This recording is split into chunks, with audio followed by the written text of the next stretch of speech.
Hey everyone, how's it going? Sorry for the late update on this deck, but here we are.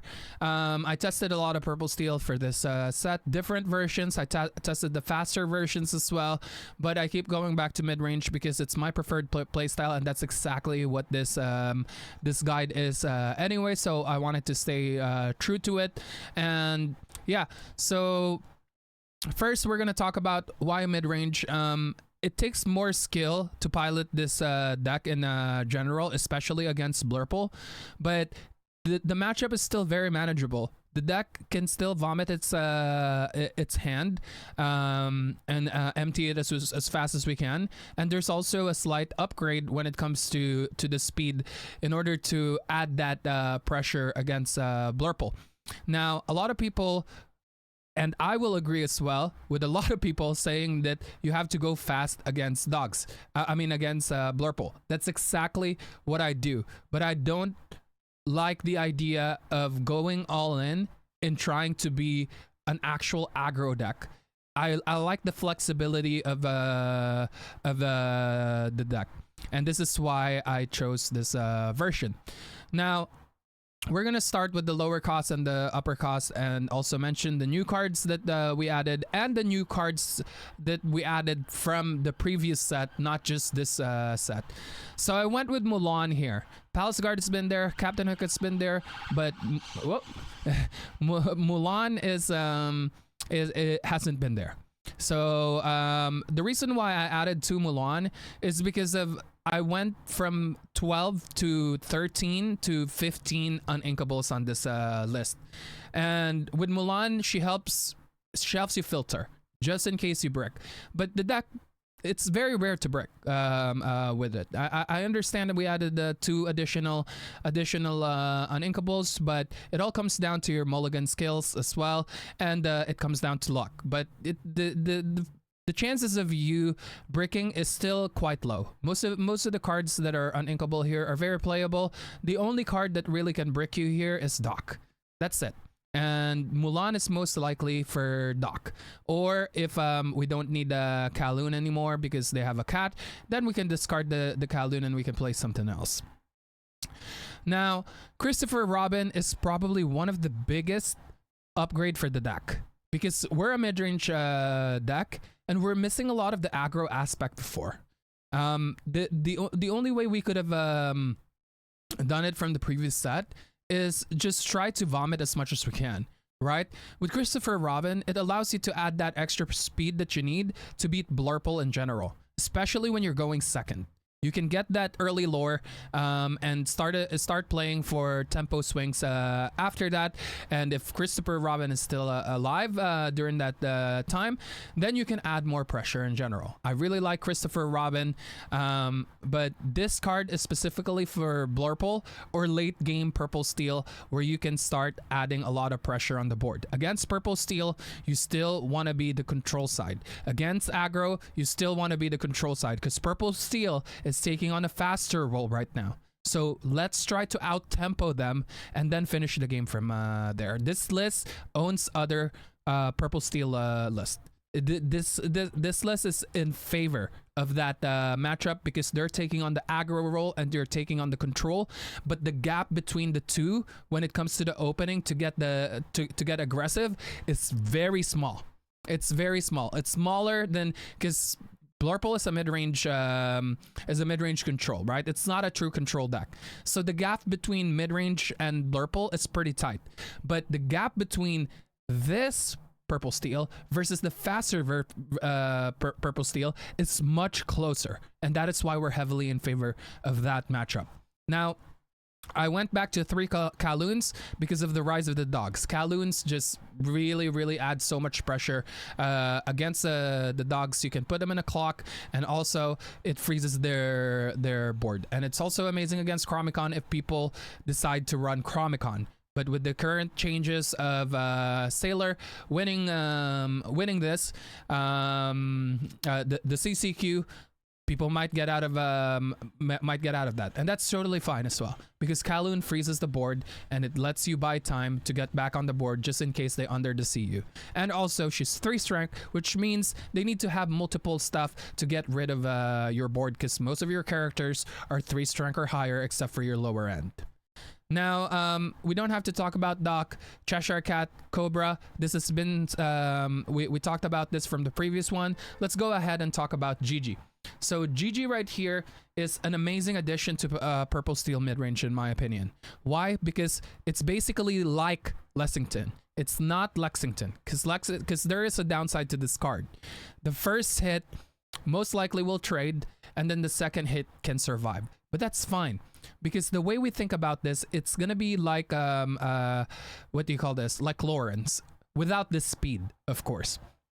Which means that they have to most likely exert 2 characters to take this out. And if they exert 2 characters, then whatever value that they got from taking this, well, they can't really get a value from it, because they hit with 1 and it gets banished. They hit with 2, it survives. Now you have an opening to take out the other character, either go fair trade with it, or an opening to take out the other character with and getting value at the same time. So you can either trade your smaller dudes into it and get a 2 for 2, but you get to keep your value characters, or use your value characters to take it out and get a value trade from it and then survive, and then that pattern keeps going. We break the pattern of like, let's just sit and stare at each other. That's what I like about Gigi, is that she's still a 2-4 after the first hit, but also the thing about Gigi that I like the most is it doesn't have the same effect of Lexington. This card is good against Blurple and it's good against dogs. Why? Because it can keep on exerting, right? It can keep on exerting and it can keep questing. It can add pressure to the Blurple matchup to gain some lore. It can add pressure into the what do you call this, dogs matchup, because it can gain some lore. That's the downside of Lexington. Again, they both have their upsides and downsides, but because the meta is filled with Blurple and dogs, we pick Gigi because Gigi is just better into the meta in general. The next one is Genie. We already know what Genie does, and what's his role. Let's talk about Tigger. So Tigger here is just another weapon against dogs. Tigger is just flexible, right? So Tigger can be used for Purple Steel matchups, can be used to gain some tempo on the board, can be used again against dogs to slow them down, and most of all, this card is able to bounce the dock back to your hand, which is one of my favorite things to do with Tigger. After the first dock, the game keeps progressing. You find the Tigger, now you can quest with the dock or hit something with the dock, and then bounce dock back into your hand, which is an amazing feeling, because now you can refill and reload your hand and vomit again.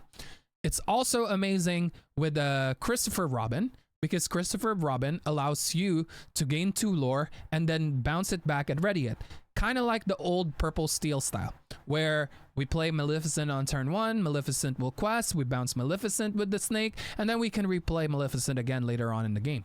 And because it got bounced, it comes in ready again, which means it's safe, and they have to spend a card that can either take it out while it's ready or exert it to banish it with a challenge. And it's also not bad with Mulan. It allows you to keep bouncing Mulan and filter, but those things are secondary.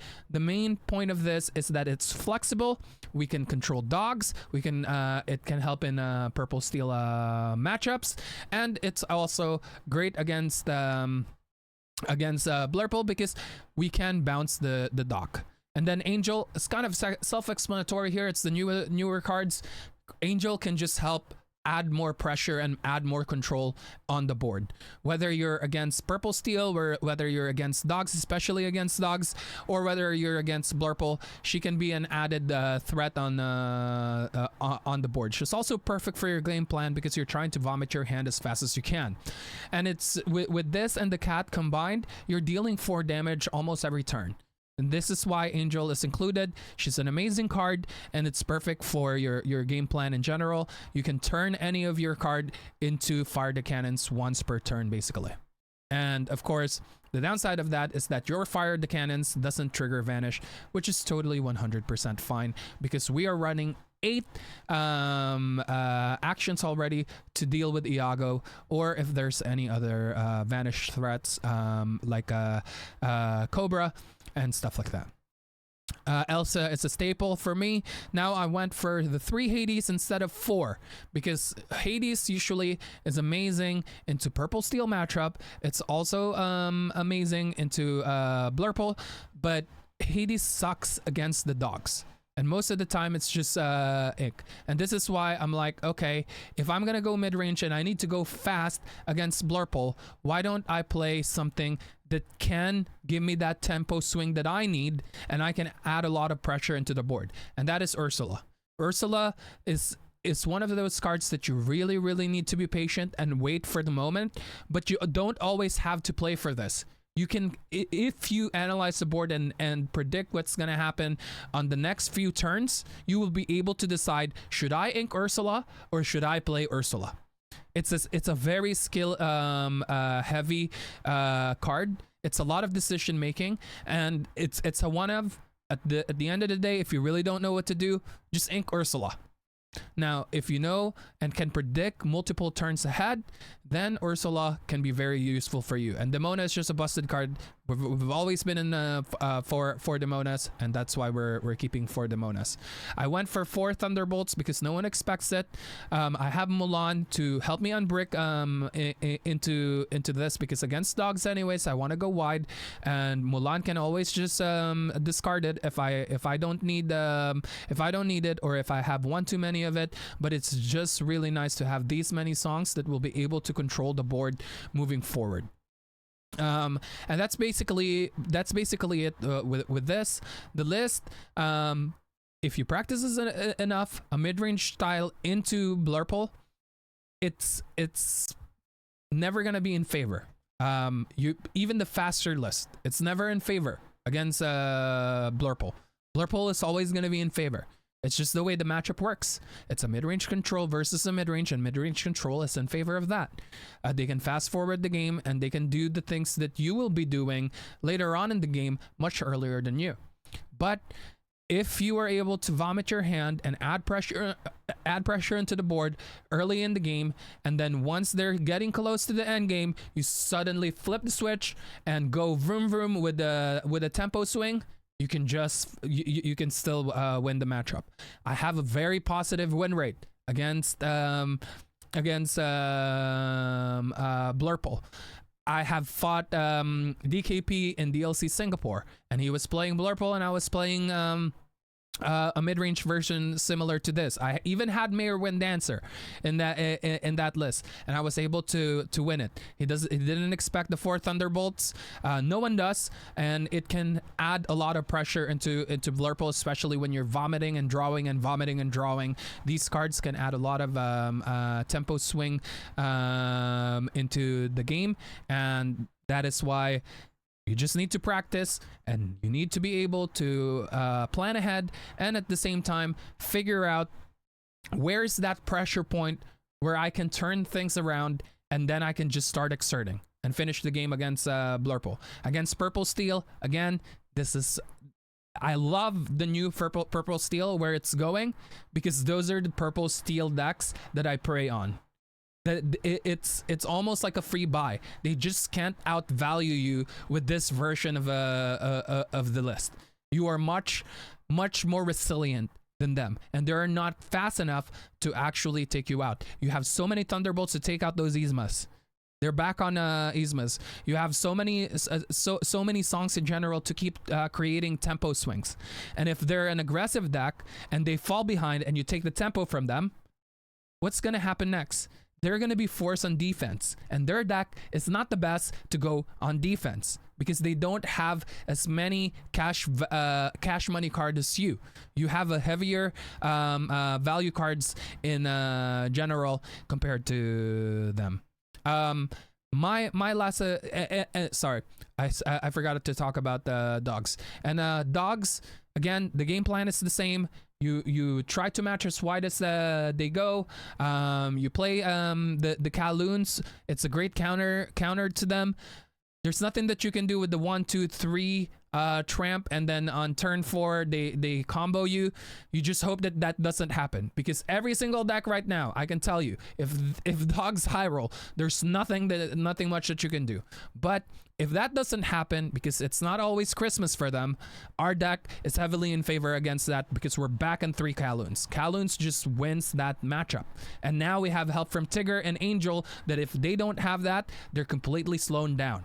There's a lot of answers that we can do against dogs. And also GG, instead of Lexington, now we can play the 3 drop if we didn't have a power play on turn 3, and we can still keep questing. My last advice for you guys when picking up this deck is that don't be afraid to change some of the cards. You can practice this as it is. And now if there's some stuff that you feel like doesn't feel right for you, you need to change these cards and make it fit your playstyle. Maybe you want this faster. Experiment. Make it faster. Right? And also there's a lot of lists out there as well that are fast that you can pick up if that's the playstyle that you want. But this guide is for mid-range PS, and I'm staying true to it, because this is my playstyle. I make it work with this deck, and I'm pretty sure that you can as well. I have a few streams that I did on Twitch that you can watch. The day that I played this, I went undefeated with it. I'm pretty sure. I went like 3-0 or 4-0 on stream, maybe more, and I just like this better. It's just more solid. The faster I made the deck, the more it didn't make sense to me. It's either you go all in on the going fast, or don't try to make a mid-range deck faster. Christopher Robin, like what I said, should be enough to do that. We are able to survive a couple of meta and still be able to win the Blurple matches. I was 3-1 against Blurple in Bologna, and 3 of those dices I lost. But I went 3-1 against Blurple. And on set 9 as well, I have many tournaments that I went to that I'm always positive against Blurple, whether I'm on the draw or on the play. Again, it's all about leveraging your skill once you know what this deck does, and that's understanding of vomit your hand, look for the pressure point, apply pressure early in the game against Blurple. Once you find the pressure point, punish them for it, and then go vroom vroom. And get as close as you can for the Cobra range. All right, well, that would be it for the update with the set. I will keep on testing this, and if I find something new, we're gonna change. And also, if the meta changes, we can change it. Other than that, I think the deck is in a great spot. You can argue that maybe cut the Ursula and up the Angel, or cut the Ursula and go back to 4 Hades, or cut the Ursula and go to 4 GGs. Ursula is just a tech for this deck, and it's an amazing tech. Or you can also cut the Ursula and go for 3 Mulans. Again, this is just a tech for the deck, and it helps you unbrick your hand as well with the Thunderbolt, and use that as an advantage against opponents. Change it the way you want. Change it the way you want, and all I can say from here is good luck with your testing, and if you join the tournament, good luck as well. Know the game plan of the deck. Play it exactly how it's supposed to be played. Change it if you want, but have a plan. Ask yourself, why am I changing this card, and why am I taking out this card, and why am I adding this card? What is my goal for it? Who am I targeting with this? Always ask yourself that, and you'll figure out the best version of this deck for you. Other than that, I'll see you guys on the next update. Thank you very much for supporting me. Peace!